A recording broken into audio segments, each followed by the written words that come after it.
Mark chapter 5. They went across the lake to the region of the Gerasenes. When Jesus got out of the boat, a man with an impure spirit came from the tombs to meet him. This man lived in the tombs, and no one could bind him anymore, not even with a chain. For he had often been chained hand and foot, but he tore the chains apart and broke the irons on his feet. No one was strong enough to subdue him. Night and day, among the tombs and in the hills, he would cry out and cut himself with stones. When he saw Jesus from a distance, he ran and fell on his knees in front of him. He shouted at the top of his voice, "What do you want with me, Jesus, Son of the Most High God? In God's name, don't torture me." For Jesus had said to him, "Come out of this man, you impure spirit." Then Jesus asked him, "What is your name?" "My name is Legion," he replied, "for we are many." And he begged Jesus again and again not to send them out of the area. A large herd of pigs was feeding on the nearby hillside. The demons begged Jesus, "Send us among the pigs. Allow us to go into them." He gave them permission, and the impure spirits came out and went into the pigs. The herd, about 2,000 in number, rushed down the steep bank into the lake and were drowned. Those tending the pigs ran off and reported this in the town and the countryside. And the people went out to see what had happened. When they came to Jesus, they saw the man who had been possessed by the legion of demons sitting there, dressed, and in his right mind. And they were afraid. Those who had seen it told the people what had happened to the demon-possessed man, and told about the pigs as well. Then the people began to plead with Jesus to leave their region. As Jesus was getting into the boat, the man who had been demon-possessed begged to go with him. Jesus did not let him, but said, "Go home to your own people, and tell them how much the Lord has done for you, and how he has had mercy on you." So the man went away and began to tell in the Decapolis how much Jesus had done for him, and all the people were amazed. When Jesus had again crossed over by boat to the other side of the lake, a large crowd gathered round him while he was by the lake. Then one of the synagogue leaders, named Jairus, came, and when he saw Jesus, he fell at his feet. He pleaded earnestly with him, "My little daughter is dying. Please come and put your hands on her, so that she will be healed and live." So Jesus went with him. A large crowd followed and pressed round him. And a woman was there who had been subject to bleeding for 12 years. She had suffered a great deal under the care of many doctors and had spent all she had. Yet instead of getting better, she grew worse. When she heard about Jesus, she came up behind him in the crowd and touched his cloak, because she thought, "If I just touch his clothes, I will be healed."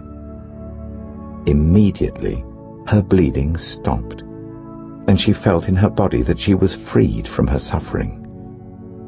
At once, Jesus realized that power had gone out from him. He turned round in the crowd and asked, "Who touched my clothes?" "You see the people crowding against you," his disciples answered, "and yet you can ask, 'Who touched me?'"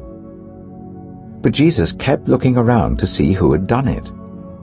Then the woman, knowing what had happened to her, came and fell at his feet, and trembling with fear, told him the whole truth. He said to her, "Daughter, your faith has healed you. Go in peace and be freed from your suffering." While Jesus was still speaking, some people came from the house of Jairus, the synagogue leader.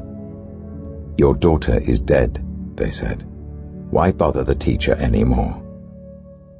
Overhearing what they said, Jesus told him, "Don't be afraid.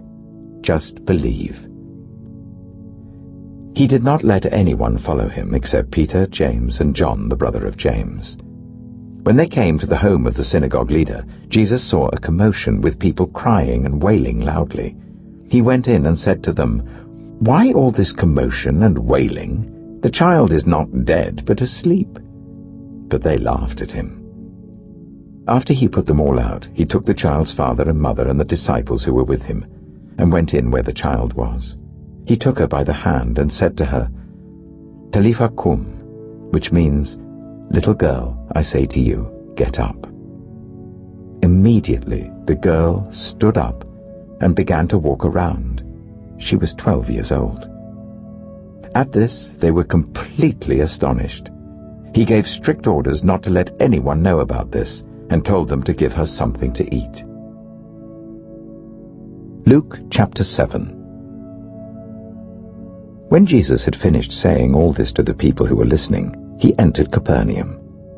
There a centurion's servant, whom his master valued highly, was ill and about to die. The centurion heard of Jesus and sent some elders of the Jews to him, asking him to come and heal his servant. When they came to Jesus, they pleaded earnestly with him, "This man deserves to have you do this, because he loves our nation and has built our synagogue." So Jesus went with them. He was not far from the house when the centurion sent friends to say to him, "Lord, don't trouble yourself, for I do not deserve to have you come under my roof. That is why I did not even consider myself worthy to come to you. But say the word, and my servant will be healed. For I myself am a man under authority, with soldiers under me. I tell this one, 'Go,' and he goes, and that one, 'Come,' and he comes. I say to my servant, 'Do this,' and he does it." When Jesus heard this, he was amazed at him, and turning to the crowd following him, he said, "I tell you, I've not found such great faith even in Israel." Then the men who had been sent returned to the house and found the servant well. Soon afterwards, Jesus went to a town called Nain, and his disciples and a large crowd went along with him. As he approached the town gate, a dead person was being carried out, the only son of his mother, and she was a widow, and a large crowd from the town was with her.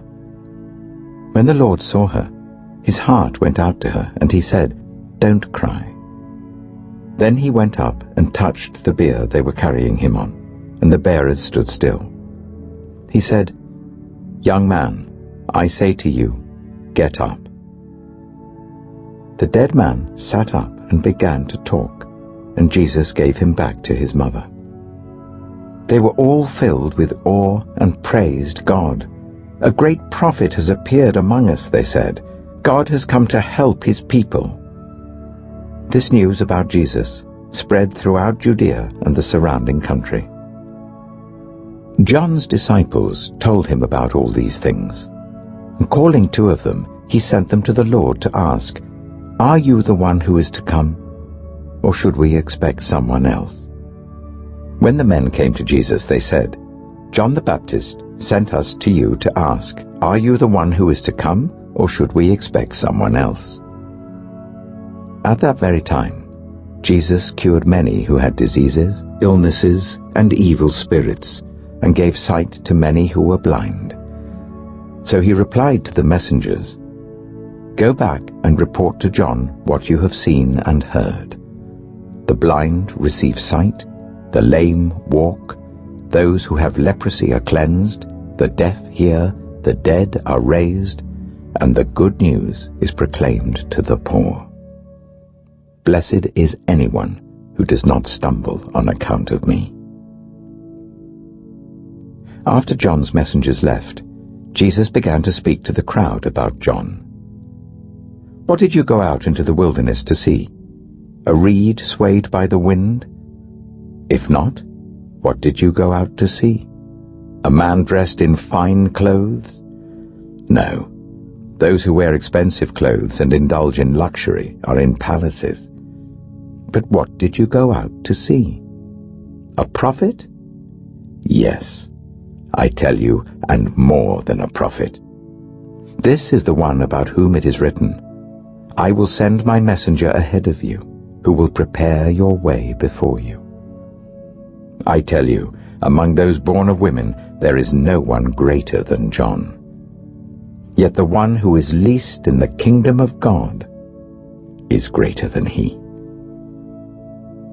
All the people, even the tax collectors, when they heard Jesus' words, acknowledged that God's way was right, because they had been baptized by John. But the Pharisees and the experts in the law rejected God's purpose for themselves, because they had not been baptized by John. Jesus went on to say, "To what then can I compare the people of this generation? What are they like? They are like children, sitting in the marketplace and calling out to each other, 'We played the pipe for you and you did not dance. We sang a dirge and you did not cry.'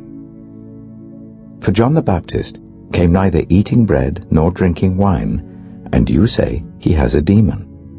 The Son of Man came eating and drinking, and you say, 'Here is a glutton and a drunkard, a friend of tax collectors and sinners.' But wisdom is proved right by all her children." When one of the Pharisees invited Jesus to have dinner with him, he went to the Pharisee's house and reclined at the table.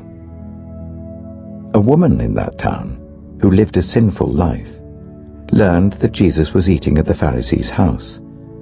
So she came there with an alabaster jar of perfume. As she stood behind him at his feet, weeping, she began to wet his feet with her tears. Then she wiped them with her hair, kissed them, and poured perfume on them. When the Pharisee who had invited him saw this, he said to himself, "If this man were a prophet, he would know who is touching him and what kind of woman she is, that she is a sinner."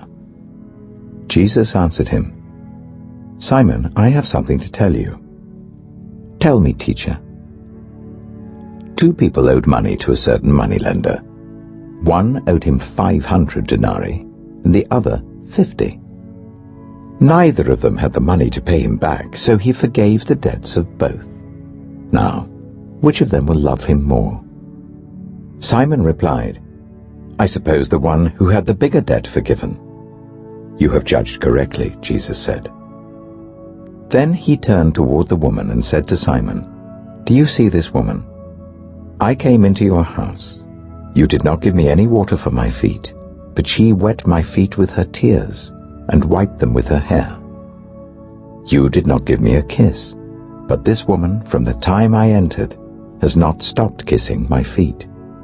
You did not put oil on my head, but she has poured perfume on my feet.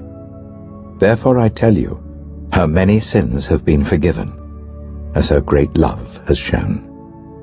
But whoever has been forgiven little, loves little."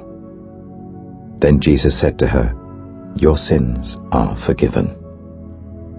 The other guests began to say among themselves, "Who is this who even forgives sins?" Jesus said to the woman, "Your faith has saved you. Go in peace." John chapter 9. As he went along, he saw a man blind from birth. His disciples asked him, "Rabbi, who sinned, this man or his parents, that he was born blind?" "Neither this man nor his parents sinned," said Jesus. "But this happened so that the works of God might be displayed in him. As long as it is day, we must do the works of him who sent me. Night is coming when no one can work. While I am in the world, I am the light of the world." After saying this, he spat on the ground, made some mud with the saliva, and put it on the man's eyes. "Go," he told him, "wash in the pool of Siloam." This word means sent. So the man went and washed, and came home seeing. His neighbors, and those who had formerly seen him begging, asked, "Isn't this the same man who used to sit and beg?" Some claimed that he was. Others said, "No, he only looks like him." But he himself insisted, "I am the man." "How then were your eyes opened?" they asked. He replied, "The man they called Jesus made some mud and put it on my eyes. He told me to go to Siloam and wash. So I went and washed, and then I could see." "Where is this man?" they asked him. "I don't know," he said. They brought to the Pharisees the man who had been blind. Now the day on which Jesus had made the mud and opened the man's eyes was a Sabbath. Therefore, the Pharisees also asked him how he had received his sight. "He put mud on my eyes," the man replied, "and I washed, and now I see." Some of the Pharisees said, "This man is not from God, for he does not keep the Sabbath." But others asked, "How can a sinner perform such signs?" So they were divided. Then they turned again to the blind man. "What have you to say about him? It was your eyes he opened." The man replied, "He is a prophet." They still didn't believe that he had been blind and had received his sight until they sent for the man's parents. "Is this your son?" they asked. "Is this the one you say was born blind? How is it that now he can see?" "We know he is our son," the parents answered, "and we know he was born blind. But how he can see now or who opened his eyes, we don't know. Ask him, he's of age. He'll speak for himself." His parents said this because they were afraid of the Jewish leaders, who already had decided that anyone who acknowledged that Jesus was the Messiah would be put out of the synagogue. That was why his parents said, "He is of age, ask him." A second time they summoned the man who had been blind. "Give glory to God by telling the truth," they said. "We know this man is a sinner." He replied, "Whether he is a sinner or not, I don't know. One thing I do know, I was blind, but now I see."